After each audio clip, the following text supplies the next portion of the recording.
talk a little bit about the EU model and how it relates to the electricity in the human body, and specifically the magnetic field, or hypothetical magnetic field, that surrounds the human body, which has been my area of research for the last 21 years.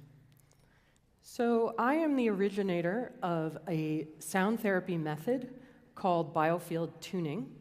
I'm the author of a book called Tuning the Human Biofield, and this is based on my master's thesis, which was called Exploring the Effects of Audible Sound on the Human Body and its Biofield.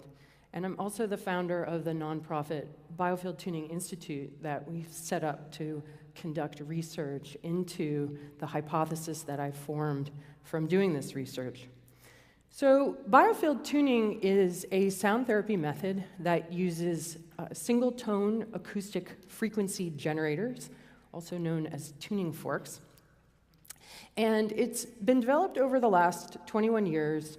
In my clinical research, I started off with a part-time massage therapy practice and read some books on the use of color and sound and vibration and healing, which seemed very logical to me as I had come to understand that everything is really vibration. And so if I'm vibration, treating vibration with vibration seemed very logical and elegant to me. And so I read a bunch of books on the subject and then came across a set of tuning forks for healing in a catalog and ordered them spontaneously and started playing with them in my massage practice. And I made a lot of curious observations doing this work that led me here. So it interacts with the human biofield. So biofield is a term that was chosen by the National Institute of Health in 1994 to define the electrical and magnetic aspect of the human body. And essentially what it does is it improves the signal-to-noise ratio of this system in the body, and it produces predictable, consistent therapeutic outcomes. Myself, over many thousands of sessions, and I've trained over 700 people in small classes how to do this method, and they also have the same kinds of outcomes that I've gotten, which we'll talk about. So I know that one of the cardinal sins of PowerPoint is having lots of words, and there's lots of words on these next slides, but the reason why I've done that is so that if anybody's interested, and I'm going to give you a lot of information, it's probably a lot of stuff you've never heard before, and if anybody wants to go back and read it, I will post this on slideshare.net later, so this information is all here. So right off the bat, from the very first day that I picked up the tuning forks, I started to observe things that I really didn't expect to observe. And one was that the sound changed when I was moving it around the body. I'd activate the fork and I'd hold it in different areas around the body. And I observed that it changed, and changed dramatically. Sometimes it would go very sharp, sometimes flat, sometimes full of static. Sometimes it would disappear altogether. Sometimes it would get very loud. And that in those changes in tone, it wasn't the fundamental tone that was changing. It was the overtones and the undertones that seemed to be bending and morphing and engaging in different expressions as I moved them around. And I started to identify certain things. I discovered that I had this curious ability that whenever the tone changed, I seemed to know what it was. And so I discovered that certain emotional states, like if people came in and they were feeling emotional, that different emotions actually produce different sounds. For example, if somebody was sad, I would find a tone that would sound like a minor third in music that was evocative of sadness. That also, things like fear, and some of the ones that we've identified quite easily, fear, which has a pulsing quality to it that you hear in the overtones. So, when you get very scared and you actually start to shake, that's the waveform of that emotion moving through your tissues. Depression actually has an undertone, a kind of boom that you can hear. Alarm also has a sort of sharp quality to it. And interestingly, I've observed these different emotional emanations coming out of not only people, but also animals and even plants. I've done a little bit of research on plants and discovered that plants produce a similar vibration of fear to humans. So there actually appears to be this sort of universal emotional language. I also discovered as I was working around the body, and initially I started just working over the body, and I did this for 10 years, just kind of working over the body. But then I accidentally discovered a loud spot about 3 feet off of someone one day. And so that led me to start exploring the area around the body up to a distance of about 6 feet. That was all I could kind of get to in my room. And I started discovering all kinds of really interesting phenomena. And my therapeutic outcomes, actually, which had already been pretty cool, became really dramatic. They became really, really dramatic when I started working out in the field. So this was very, very intriguing to me. And at the I'd only done this part-time, kind of as a hobby for years. When I told people that I was using tuning forks for healing, there was a kind of universal knee-jerk skeptical response to that. There's just something about it sounds kind of fruity. So I didn't really want it to be my vocation. I didn't want to be perceived as a Fruit Loop. So, but when this started happening, I realized I was onto something, and that I, one, needed to understand it better, but two, also needed to bring it out into the world just to help people to feel better. So what revealed itself to me as I worked in the field was that I found about 5 to 6 feet away from the body, there seemed to be a band that was about 1.5 inches wide that seemed to have greater resistance or a sense of charge, or where the tuning fork would go very loud. And I learned wherever the tuning fork got loud that there was more energy there. I didn't know what the energy was, but that was the only word that I could use.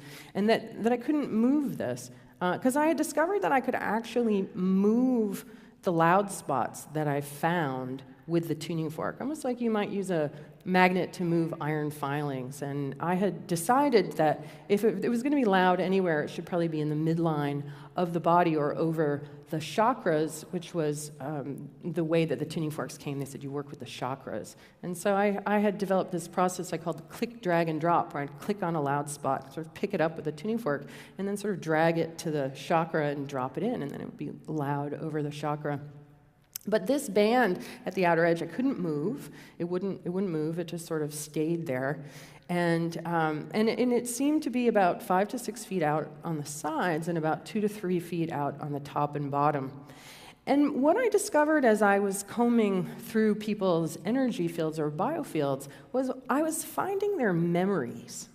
I would hit an area where the tone would change really dramatically. For example, I might hit a spot on the left side of somebody's heart out here, it would all of a sudden sound terribly sad, and I would get this sort of note that would drop into my mind, and it would say something like sadness, age 12, and I'd ask my client, what happened when you were 12 that was sad? And they'd say, oh, that was when my grandmother died, and we were really close. And so I started to discover that this field seemed to be filled with memories, and that memories that were traumatic or difficult actually produced turbulence and noise, and that simply holding a fork in that spot caused the body to become aware of its own noise, and it would spontaneously auto-tune itself, and the noise would resolve, and the sense of resistance or charge that I was encountering would let go from that particular spot, and I would be able to move it. People would tell me that they felt much better afterwards. So, the tuning fork is almost like a needle on an album, and as it moves in towards the body, it's actually broadcasting what I believe are standing waves that are embedded with this information, and that traumatic experiences cause magnetic lumps, or what Wall called congealed ether.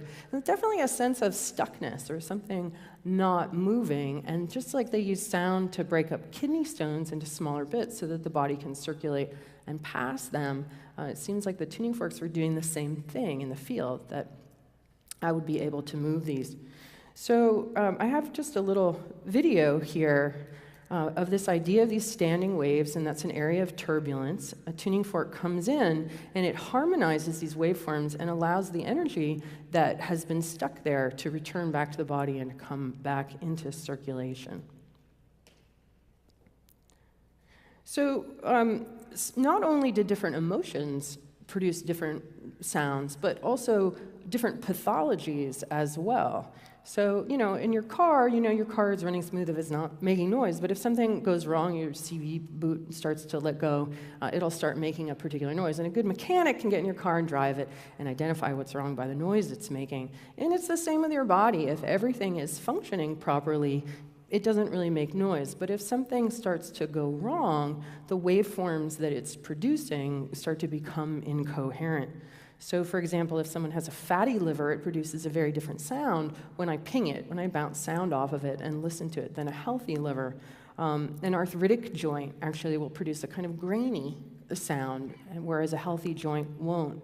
And also from a perspective of adrenals, if you suffer from adrenal burnout, which a great many people do, you might go see a doctor or maybe a naturopath who'd give you a lot of herbs and supplements. But if you go to see a biofield tuner, we will lock phase with your adrenal rhythm right past the end of your fingertip. And we will move slowly in towards your body, having a conversation with that adrenal and allowing it to hear the fact that it's running too high and too fast. And when your body becomes self-aware and it uses that steady, coherent input to balance itself, we can actually get that adrenal rhythm to come back to what I call its factory settings. And then you don't need to take dozens of bottles of pills. So some pathologies can really be adjusted, some not so much. If it's really gone deeply into the body, it's not as easy to shift it, or if there's nerve damage, pinched nerves, that sort of thing. But a great many things have responded very beautifully to this. So, as noise and resistance in the field gives way, the body relaxes. Whenever you're around a strong noise, you tend to go into resistance around that. And it's the same with the noise in our own system. So any of these places where we've taken a hit in life, whether it's a car accident or a divorce or a bankruptcy, those live on in your field. And your biography becomes your biology. And it's all related to different kinds of tensions that are blocking flow. So once we release the resistance and the charge and the turbulence from the blueprint of the body, from the magnetic field, then the body will also, and then breath and blood and electricity and information all begin to flow, and the body just self-repairs. Most people say that they feel lighter after a session, and they definitely look lighter. It's a very syntropic or anti-entropic process. We're actually kind of reversing the effects of aging. And over the years that I've been receiving this work, I've healed a great many ailments. And I'm happy to say that at 48, I'm healthier and stronger than I've ever been as a consequence of receiving regular biofield grooming. So some of the other things that we've been helpful with: pain, anxiety, depression, vertigo, digestive disorders, PTSD, addiction, panic disorders, phobias, adrenal fatigue, and much more. And it does it very elegantly. It does it very quickly. I've had people who've had massive anxiety disorders resolve in one session, or pain that they've had for 30 years disappear in one session, because most therapies are working on the body, which is the effect, but we're actually getting into the cause here. And so once you resolve the cause, then the body takes care of itself. Interestingly, it can also be conducted at a distance. And people asked me for years if I could do this at a distance, and I always said, absolutely not. I'm using sound waves on the body. Like, this is physics. It's not done at a distance. And then one of my mentors, the gentleman who wrote the foreword to my book, Dr. Carl Merritt, an MD in California, he persuaded me to give it a try, and I was so skeptical about it. But he lay down on a treatment table in his office in California, and I pretended that he was on my treatment table in Vermont, and I approached the table as if he was really there. And I would start at someone's foot and start to move in towards the body and kind of work my way around. And one of the curious observations that I made was that the field, in addition to having emotions being stored in particular areas. Like every time you feel sad, you express the waveform of sadness, it actually seems to be stored right in here. Or every time you feel angry or you express the waveform of anger, that record seemed to be stored in here. Or every time you worry about the future, you're spinning something right in here. I also discovered that there was a timeline aspect to this storage system, in that as information was generated, it seemed to move away from the person. You know, like hair kind of grows and moves away from you. So information that I was finding at the very outer edge of the field related to a person's gestation and birth, that double layer membrane at the outer edge seemed to hold the memory of gestation.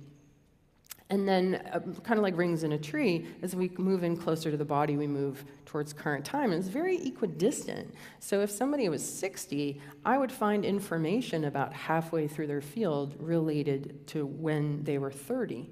And so I went through Dr. Merritt's field, and I wrote down all of the things that I found. He had some organs that weren't quite right. He had some inflammation in a particular shoulder. There were certain ages where things had happened. I'm also able to tell about a person's parents' personalities.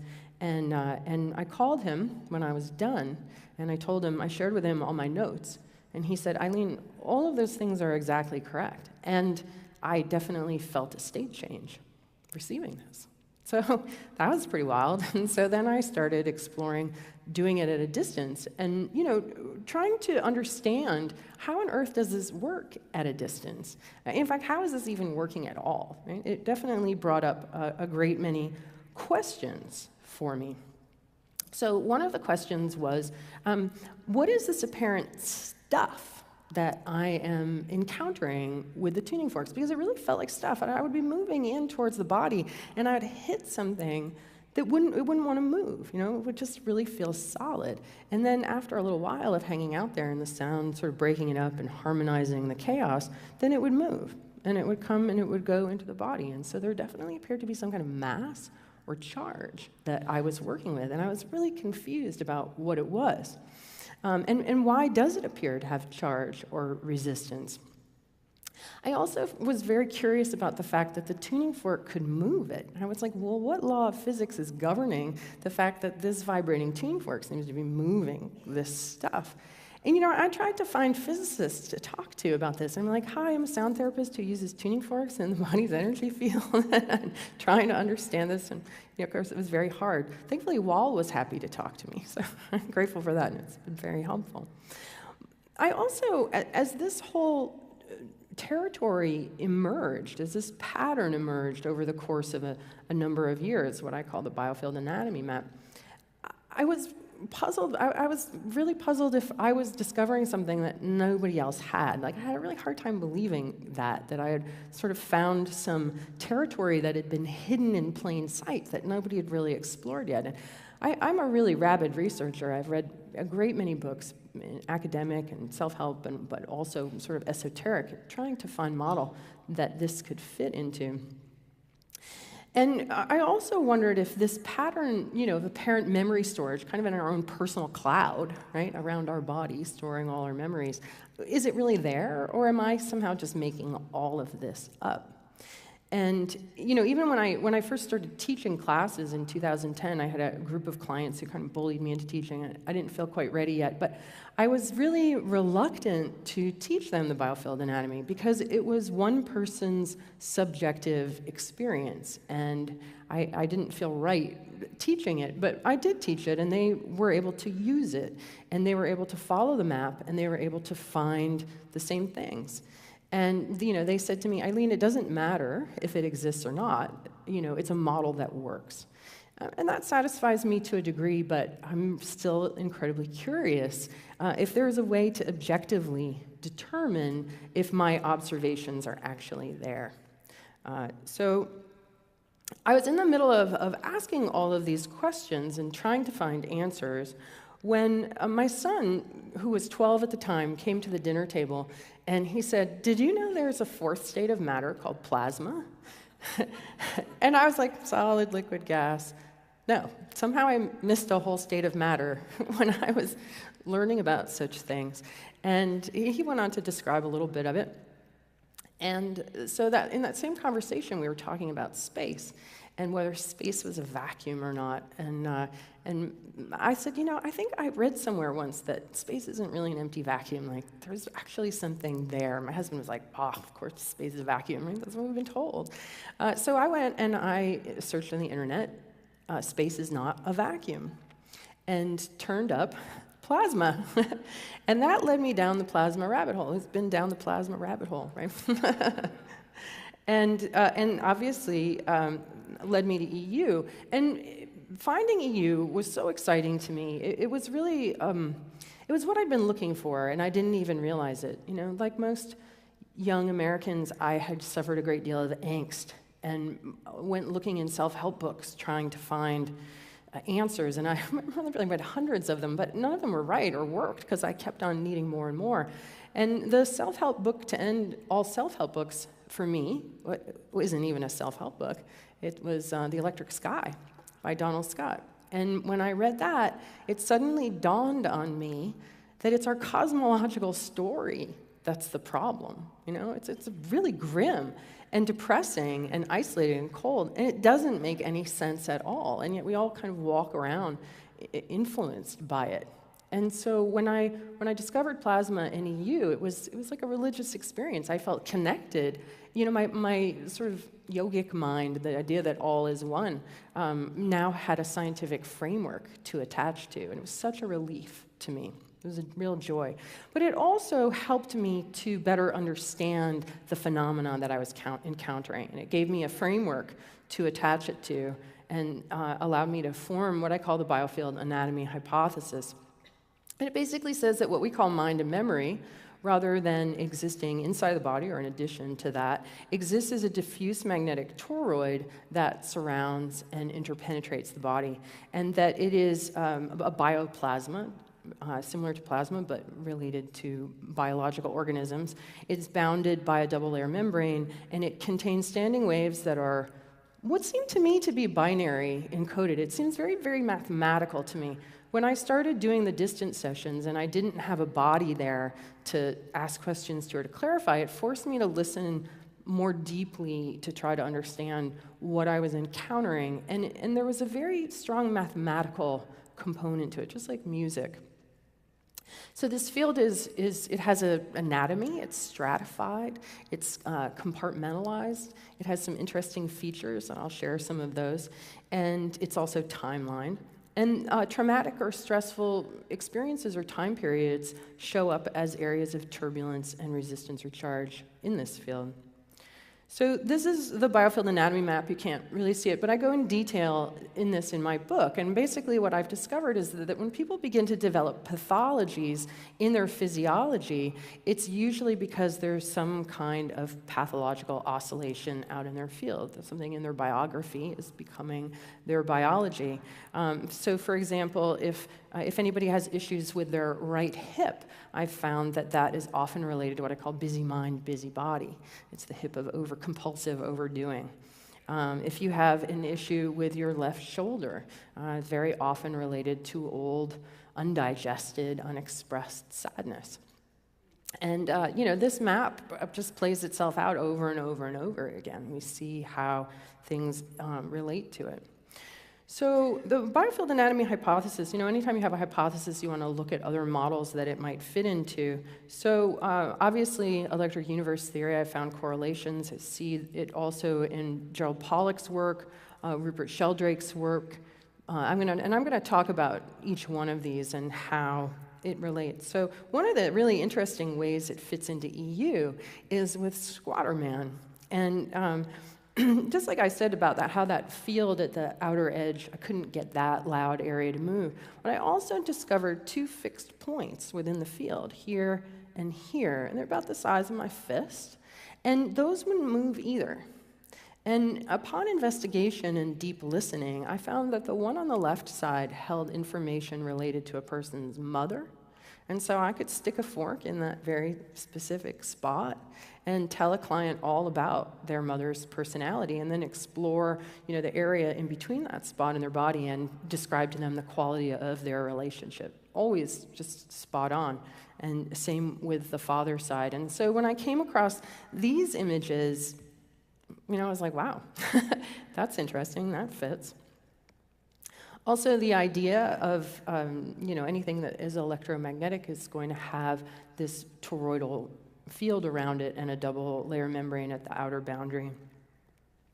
And these are just some images that, show the same ideas, just the sort of fractal nature of how the idea of the magnetic field of the human body kind of fits in with the larger way that plasma works. So you guys all know about Gerald Pollack, but again, the sort of idea that charge kind of creates these outer boundaries.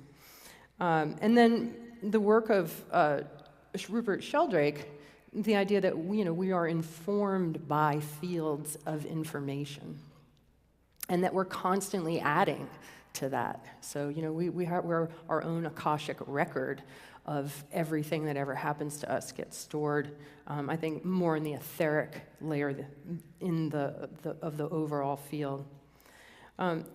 This year I spoke at the Science of Consciousness conference in La Jolla, and there's several people within that group that are talking about microtubule theory and how microtubules may be related to consciousness. So on the surface of every cell membrane, you have these primary cilia that are like little antennae that vibrate in relationship to incoming vibrational information. And I think that these are actually the antennae that are receiving and transmitting the information that's held in the field, so that the cell is informing the field and the field is informing the cell. Another model that what I'm found really fits into is Franz Anton Mesmer, and back in the late 1700s, he was working with what he called animal magnetism, or magnetic fluid around the body. He was doing really exactly what I'm doing. He was using metal rods, and then he was using his hands. He was also using sound as well. He had an invention that Benjamin Franklin had made that was like wine glasses all in a bowl of water on a spindle, and when you made them wet and spin them. So he was actually using sound and his hands to move energy in people. And he, he's often cited as kind of the end of the vitalists, because he was condemned for his work, and then this whole idea of the field kind of went away. Harold Saxton Burr was a professor of medicine at Yale, and he became very interested in the magnetic fields around living things and did quite a lot of study on them. He called them L fields, and he apparently had meters on trees around the Yale campus and that sort of thing. But he kind of his research in the 40s, what they were doing was giving way to chemical research and the idea of a pill for every problem. And so, the L fields also were kind of pushed aside. Robert Becker wrote a book called The Bioelectric. He wrote that in 1998, and he did some very groundbreaking research on how electricity is involved in regeneration. Interestingly, he was really concerned about how non-natural electromagnetic fields were affecting human beings. And again, as another researcher, he's kind of pushed aside, pushed down. His research wasn't continued. This book, Energy Medicine, The Scientific Basis by James Oshman, is a great overview on just the electrical nature of the body. And this book is a definitive tome. This book has almost 800 pages, and I read it twice as I was writing my master's thesis. And it's a really, if anybody's interested in the energy around the human body, subtle energy, that sort of thing, I really recommend reading this book. It's exhaustively researched with all kinds of very interesting things. And after reading it the second time, I pretty much came to the conclusion that what we call subtle energy, or chi, is essentially a diffuse magnetism. It's sort of like how water vapor is to water. So it sort of behaves, it's the same thing, but it's more diffuse and it obeys different laws. Jerry Tennant, who's here this afternoon, we've had the good fortune of hanging out with him and doing some work. And one of my big takeaways from Jerry is that we've really been conditioned to think of our bodies in terms of their chemical and mechanical aspect.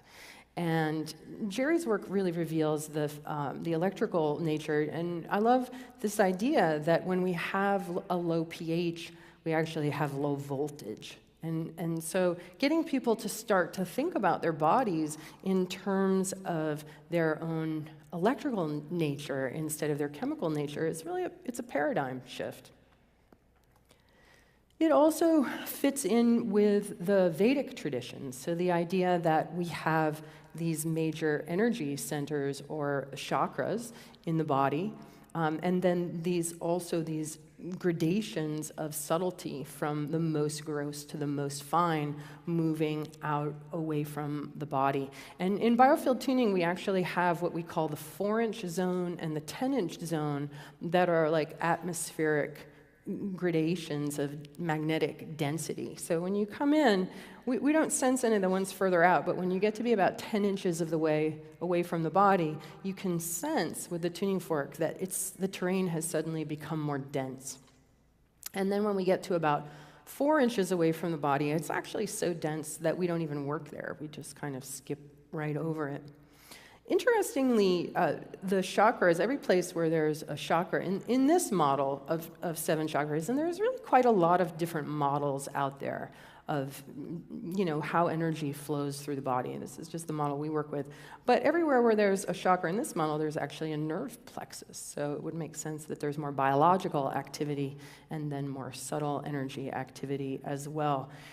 There's also a lot of different theories out there about how chakras spin, and some people claim they spin clockwise, and some people claim they spin counterclockwise, and some people say, this one is clockwise and this one is counterclockwise. Like Dawn, I think that they spin both ways, and that we have an outgoing aspect and an ingoing aspect, and so that's another fractal representation. And you can see that here is that a plasma focus device creates something that looks like a chakra and appears to spin in the same way. Also, the idea of Birkeland currents. So in the Vedic model, we have a central neutral channel, and then the Ida and the Pingala, which represent the masculine and feminine currents going through the body, traveling both directions. So that mimics we see the filamentary nature and meridians, and also things called nadis. So there's a real, as above, so below kind of correlation here. It also fits in with the traditional healing of shamanism.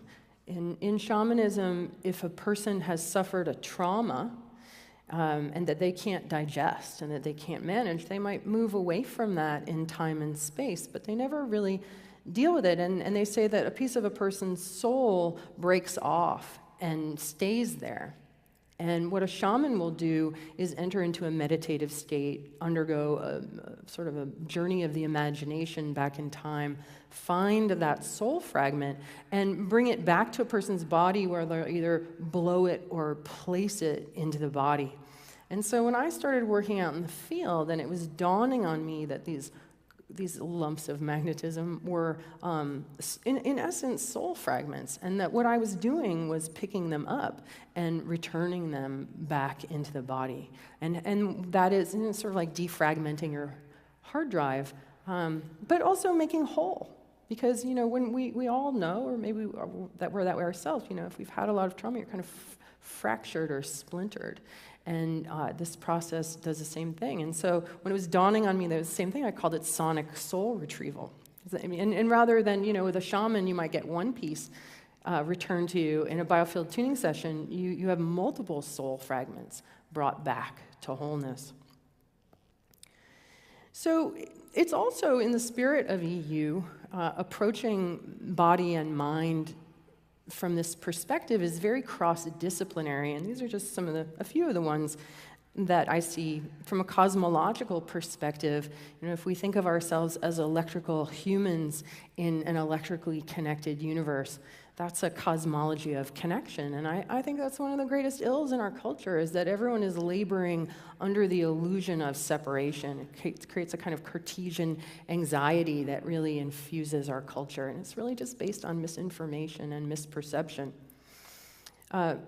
Physics, so sound is magnetic. So I was always searching, for years, I was searching sound is magnetic in the internet, trying to find some kind of evidence of the magnetic qualities of sound. And it wasn't until this past year that I finally came across a study where a group of scientists had determined that sound in a particular frequency range actually exhibits magnetic properties. Well, a tuning fork as an acoustic instrument, especially the aluminum ones we use, technically produces an infinite number of overtones. So we are producing sound in that range. So I did finally find the answer to that, and that was a relief. Also, the physics concepts of resonance and entrainment. So initially, a tuning fork will find the distortion, and it will resonate with it, and it will produce the sound of that.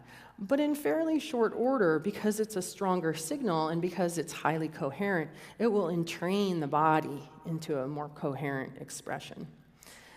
Mathematical, the emotions are very mathematical. Even just the whole architecture of the body is all very mathematical. And the tonal expressions can very much be like in the music. It's how I was able to understand these different tones that I was encountering, because music seeks to evoke this. It really is a universal language, and music is seeking to evoke it, and you can really hear it in the forks. We also know that the tuning forks and certain kinds of music stimulate the production of nitric oxide in the body, and nitric oxide is a vasodilator and a muscle relaxer. So people enter into a relaxed, alert state when they receive sound therapy. It can definitely help with a wide range of physical issues. And from a psychological perspective, it's a whole new way of understanding the mind. And I feel very privileged to have spent the last 20 years with my hands actually inside people's minds. It's given me tremendous insight into how we work and our patterns of balance and imbalance, and really shown me that, that our diseases really do begin in the mind. They begin in the field. So I feel like, as far as future science goes, that in this rudimentary research that I've begun, and it's really felt very often like a sort of a blind grope in the dark with moments of illumination as I've seen patterns or connections, that there's a whole new field here just waiting to be explored. And it's exciting because even with a simple tool like a tuning fork, we're able to produce such wonderful outcomes for people to help them out of suffering of all kinds. And I do believe that, when we really are able to explore this more, in it are the seeds of healthy humans staying healthy and not getting sick. And I know that eliminates a lot of jobs, but I know we don't all need jobs. So I've done some research. I discovered when I started my PhD that nothing made me happier than sitting in a lab quantifying this. Very exciting to see, to put numbers to this or images. So this particular image is medical thermal imaging, and the top one, this person has congested sinuses. And I worked on a little bit, weighted forks on their body, but mostly worked in their field, and within about 15 minutes, we took another image, and all their congestion was gone. And this isn't the best image. The raw data of this disappeared, but one of the other things that I did was we worked with a biophoton counter in a Faraday cage, and I hypothesized that biofield tuning reduces biophotonic emission by creating greater coherence in the person's electrical system. And so this was a classmate's, the photon emission from her throat center. Then I did about a 15-minute tune-up on her, and we took it afterwards, and it had dropped by about 22%, her photon emission. So that was also neat to see. This is another device called a biofield viewer, and what this is it's basically a light meter that is reading how light is being absorbed and reflected by the body. And in this particular person, I worked in their lower left abdomen. And you can see in the first image that there's an imbalance in that image, and then in the second, it's more balanced. I'm excited about the research we're doing currently. So I've partnered with an organization based out of San Diego called the Consciousness and Healing Initiative. And this is a woman by the name of Dr. Shamini Jan, who I actually cited in my book, who's published a number of peer-reviewed papers on the biofield. Dr. Richard Hammerschlag and Dr. David Musham. And so what we've done, I've gotten a couple of small grants to get us this far, is we're looking for inter-rater agreement. So if we have a body lying on a table and we bring in 3 different biofield tuning practitioners in succession, are they going to find the same areas of perturbation? Are they going to find the edge in the same place? And obviously we're not in there when each person is working. And are we going to find the same perturbations? And so we have, this is just a screenshot of our pre-pilot data, but after we conducted our pre-pilot, they were very excited about the data and felt like it was robust enough to move on to a full study.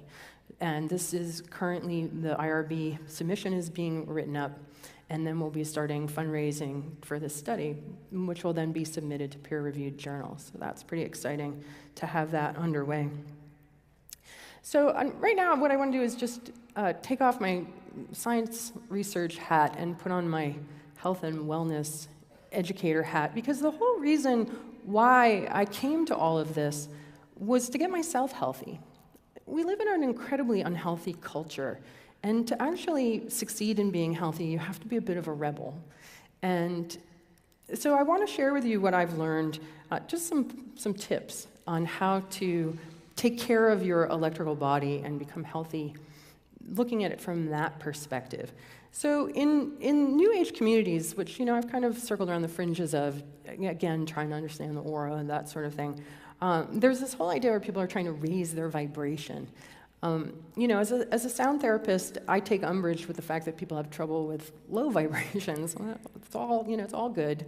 So we're not trying to raise our vibration, rather we're trying to raise our voltage. The more voltage you can carry in your system, the healthier you're going to be.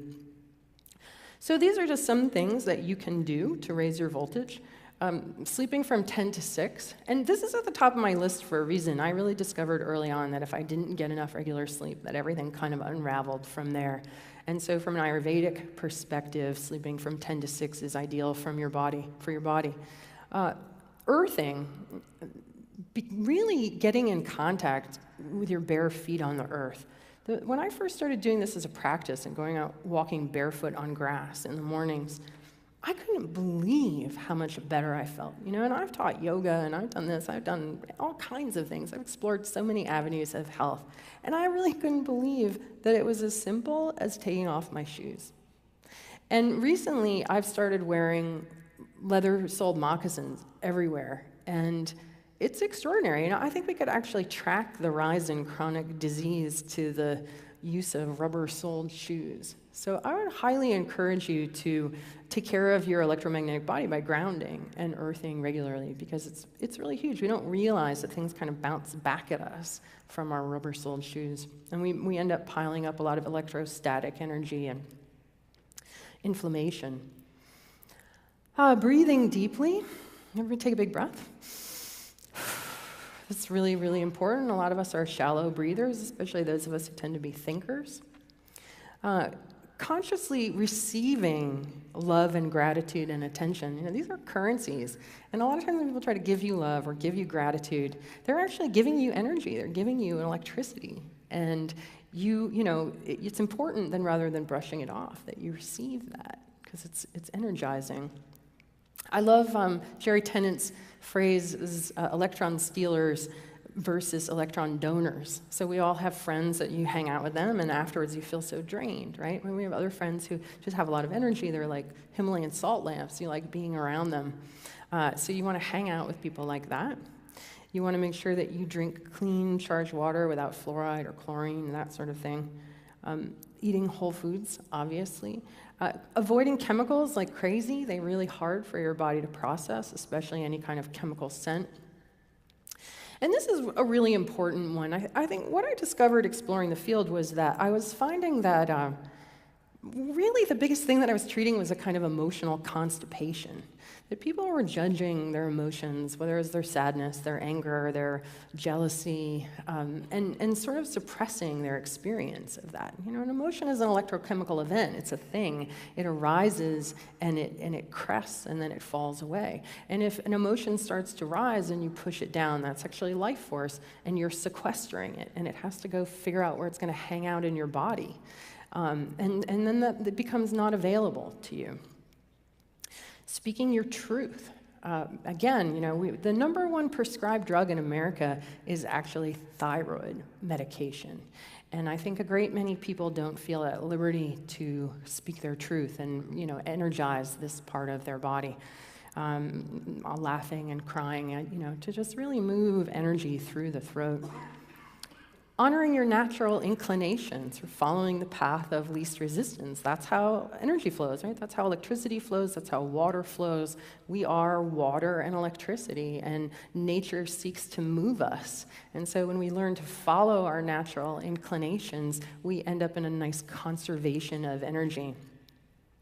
And then lastly, the idea of choosing over because, you know, if you think about doing something, if it feels uplifting and it feels great, and you do it, then that is energizing. And a lot of people, out of duty and obligation and fear, don't allow themselves to do that.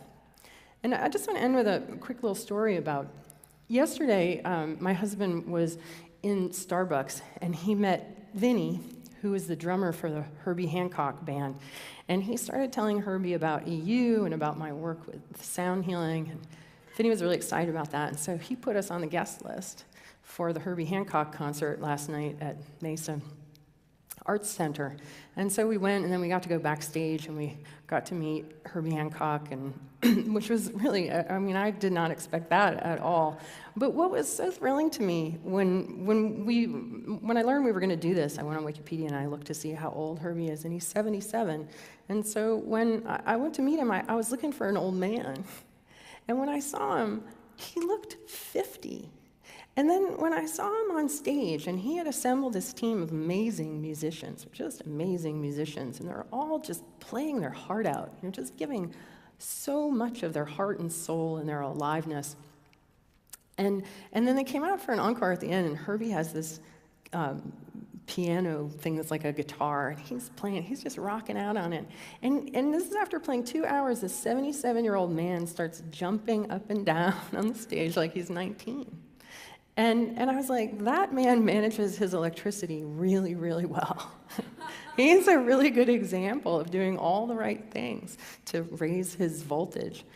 And so at the end, when we were talking, he said that he chants with his band at the beginning of every concert before people show up.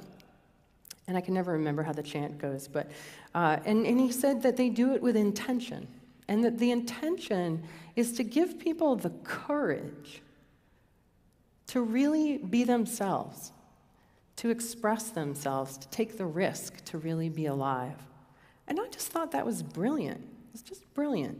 And what a wonderful thing to wish. So I just want to pass that on to you. I want to give you the courage and the interest to really take care of your own electrical body, so that you can be, you know, as alive and vital and as engaged and as electric as you can be. Great. Thank you.